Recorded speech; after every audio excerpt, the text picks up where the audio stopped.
welcome you all in the series of special work related to the construction. I, Professor Garma Balar, going to teach about one of the special work which is represented as a undermining.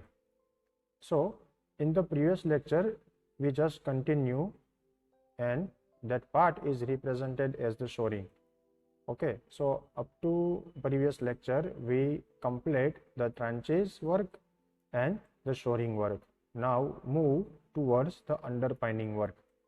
Now, so in this figure, we have the clear idea about what actually happened during the upcoming slide. Okay, so this is the entire process that can be used for my underpinning work. Okay, it is also one of the point, or it is also known as the one of the underpinning method, but we did not discuss right now. We just going with the each and every content with upcoming slide. So the first thing is, what is the meaning of underpinning? That means the definition of underpinning. Now the underpinning is a one type of process that means to provide a new foundation below the existing foundation without damaging the stability of the existing structure. Now, before I'm going to discuss about the definition, I also want to clear one thing. In previous lecture, when we discussed about trenches and the shoring, all the time we just provide to temporary support to my superstructure. That means upper part of your structure that can be above the ground level. So during that we utilize the different method like trenches work and like shoring work. But the question is like, when we provide a temporary support below the ground level, then is there any method represented or available with our civil engineering branch? Yes, we have.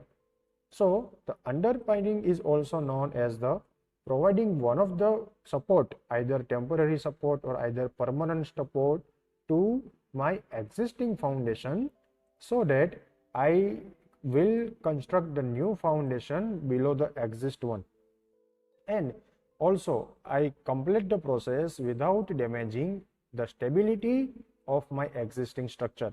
So in single term, if I am going to discuss the definition of the underpinning, that it is represented like we just provide or we just complete the process for providing the new foundation below the existing foundation without damaging the stability of my existing structure.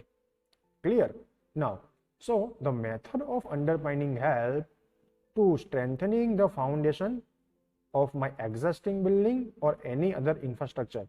See, whenever any damage will be strike at my foundation because of any reason, or because of any reason the structure will be collapse, the chances of collapse, so at that time I need to provide one of the technique that can be strengthening my foundation, and if I'm choosing that type of technique, that technique is represented as the underpinning process. Now it is involve the installation of the permanent and the temporary support. So as we discussed in the first point, that can be one of the process, it will be a permanent or it will be a temporary. Clear? That the temporary or the permanent support to my foundation, so that I also provide the additional depth and the bearing capacity that can be achieved with the new one. So this point is represented like, if I have an issue regarding to any of the condition for my foundation, like you have the higher water table or your structure is near to the river bed or seabed, and because of any reason the water coming to your foundation and they will be trapped in your foundation. So what happening, that can be happening like you also provide the additional depth and also provide the bearing capacity of soil or bearing capacity of your existing structure, and for that we need to construct a new foundation, and for that new foundation it is represented as a underpinning. Clear? So this is the overall concept of the underpinning, how we use and what is the definition of underpinning. Now next the question is like, sir, what are the different conditions at where we choose the underpinning press. So they can be used under the given circumstances. Now the first one is when the original foundation is simply not strong enough to stable. Sometimes we have a different possibility that the existing structure have not stable condition or not that strong enough, and that condition only happening that the lifespan of that structure is fulfilled. Like for example, the structure is constructed with the 40 years or for the 35 years or 50 years. After that, the condition of the structure is not stable. So what I need to do like I again provide some of the foundation work to my existing structure. So that time underpinning will be needful. Next, the uses of the structure is changed. Like for example, you need to construct one of the structure that is represented as a commercial building. At that time, your purpose is just to provide the different shop. Okay, but after some of years, you also thinking that you are going to use different types of textile machine. So because of that, the purpose of your structure will be changed. And if the structure purpose change, your entire load capacity will be affected to your foundation. At that time, I also go with the underpinning process. Next, the property of the soil supporting to my foundation have changed and where the mischaracterized during the design. Now we take one by one. Clear. Now the first point is represented during the construction. You have, for example, yellow soil, and after 5 years, 10 years, 15 years, because of any reason or because of some circumstances, the condition of soil or the property of soil is changed. So because of changing the property of the soil, we also provide different types of support to my foundation, and for that I also use underpinning process. And the next one is during the designing process, some of the mistake will be done by the structural engineer. Okay, so because of that, underpinning process is also needed. Now the next one is to increase the depth or load capacity of your existing foundation to support the addition of any other story to the building, either above or either below the grade. Like for example, in the beginning you just construct a G+6 story. So when you design your foundation or when you design your entire building, you just consider G+6 building. But after some of the years, you also thinking like I can extend up to 3 floor or up to 4 floor. So is it happening that the design will be available for a G+6 building, and after that, after number of years, you also providing extra 3 or 4 floor.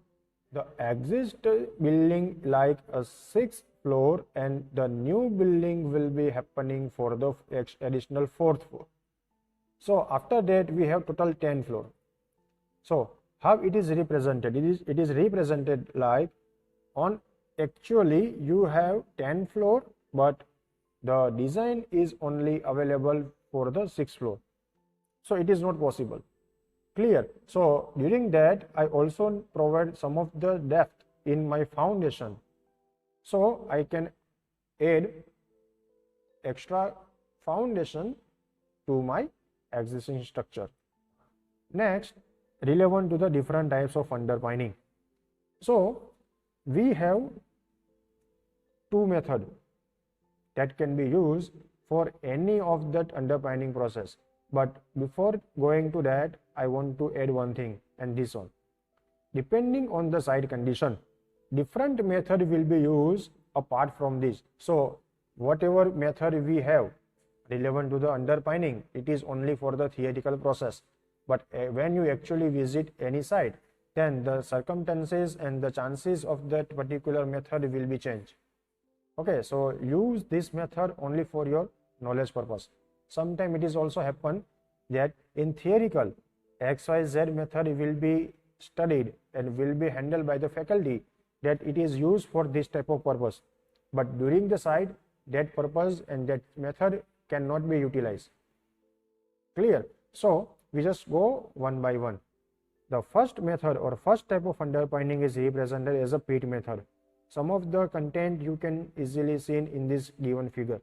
We also discuss later on, but just for the purpose that you can clear your mind right now, here it is on figure mode. The second one is Pitt with beam. So this is the combination, or it is the subcategory of your Pitt method. Okay, and then the second method is represented as a pile method. So if I'm talking about the underpinning process or underpinning type, then we have two types. Number one, Pitt method, and number two, pile method. Clear? So that's it for today's lecture. I hope you guys very well understand the definition of the underpinning and the criteria when we need to go underpinning process. Thank you so much for watching this video. We continue with this into the next lecture. Thank you.